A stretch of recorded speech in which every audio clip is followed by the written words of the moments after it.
You know who's on now? Harold the H. Peacock. And he's had a listener called Alison deliver him century-old collection of postcards that are historical. How are you, the Harold the H? Yes, good morning.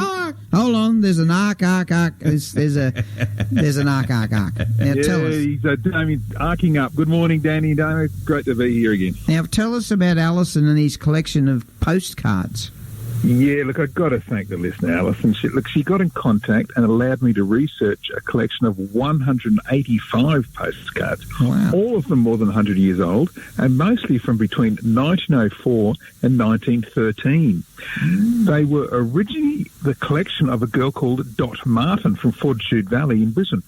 Dot was a bit of a mystery, but the more I read, the more I discovered what an amazing story the postcards told. Lots of them have postage stamps on them from when Queensland issued its own stamps. Wow. And some even have the famous red kangaroo, which is Australia's very first postage stamp, issued in 1913. Wow.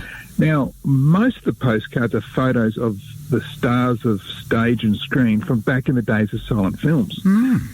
Now, they include the likes of Gabrielle Ray. She was one of the most beautiful actresses on the London stage and became one of the most photographed women in the world. Wow. There's also Marie Studham. She was an English actress and singer, and her attractive looks also made her one of the most popular postcard beauties of her time. Right.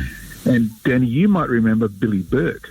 She was the American actress who is remembered today as Glinda the Good Witch of the North in The Wizard of Oz.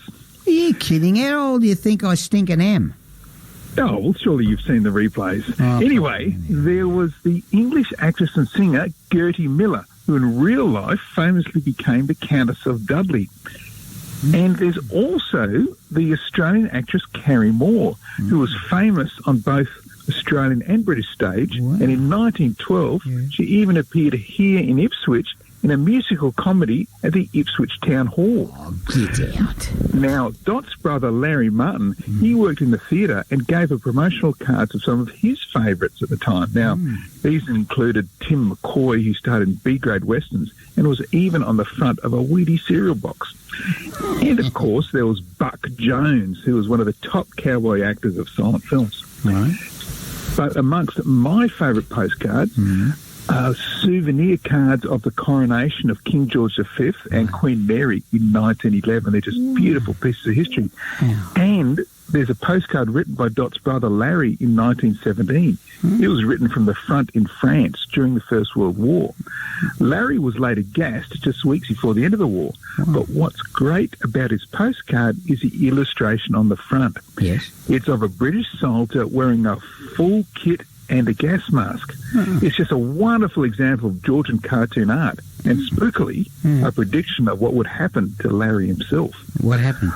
But, well, he got gassed. Oh, he should stop doing Dutch ovens in his pants. Yeah. But anyway, I've got to tell you about the connections to Ipswich, which came to light as I researched Dot and her family. Yes. You see, Dot's uncle was Reg Hillcoat. He was the owner of the champion Queensland mare Molly's Robe. Molly's Robe was one of the finest sprinters in the country. She held the Australasian record over 11 furlongs, and just a couple of years ago was inducted into the Queensland Racing's Hall of Fame. That good. And Reg Hillcoat, yeah, fantastic. And Reg raced many horses out here at Ipswich and Bundamba. Now, Dot's cousin was Walter Snelling Jr. He was a world champion auctioneer who had his sale yards here in Ipswich at 1 mile. And Walter's father was Colonel Walter Snelling. He was a founder of the Queensland Defence Forces. He commanded the first ever mass gathering of the Queensland military, which was in 1877. And, of course, it was here at the Ipswich Showgrounds. And for 20 years, Colonel Snelling owned the historic home Dover Court in Brisbane. And, of course, Danny, you know, Dover Court is the subject of my book that I published last year.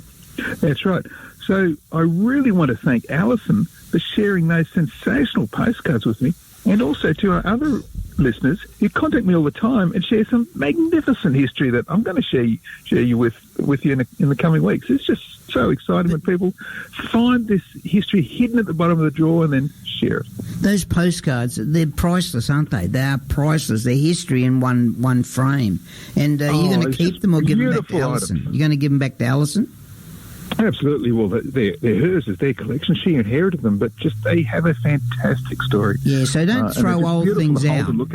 Don't throw old things out. Maybe find the source where you can go and get them, give them to someone who's going to value what they are. But today we throw every stinking thing out. And especially family historical mementos. There's always someone in the family that values them. You may not, but someone will. So up in S, because it's a beautiful thing. Yeah, well, up in S there was an antique shop one day, and I walked in and there was a full kit of a World War II Raffy, right? And the medals were on there, proper medals. And I said, whose was it? Our family, they didn't want it. They sold it to us. And I said, see that little eagle, gold eagle on the flap of his pocket on his left-hand side? They were only allowed to wear that if you were a pathfinder. And here's this man was a pathfinder, which were the bravest of brave air crews, and they didn't care. They were younger people, they didn't care. So how do we find out about these postcards? And thank you, Alison. Yeah, look, I've got some great photos to put online of those cards. It's historyouthere.com first thing in the morning. But, Danny, I've got to tell you about next week because I'll be speaking to you live from the field with another listener, Craig, this time at Muddy Creek in country Victoria. Historyouthere.com, but live with Craig at Muddy Creek. Well, that's fantastic. Thanks a lot, mate. And also don't forget the Eckers today and tomorrow and get out there and support the Ecker. And just so I let people know that Selman Rusty got stabbed in the neck. He's the bloke that wrote all about blasphemy and that. And there's a big... big reward if you can kill him. So the poor bloke's copped one on the neck and he's in surgery at the moment. But let's talk positive. Historyouthere.com with Harold the H. Peacock on West Bremer Radio. Be happy.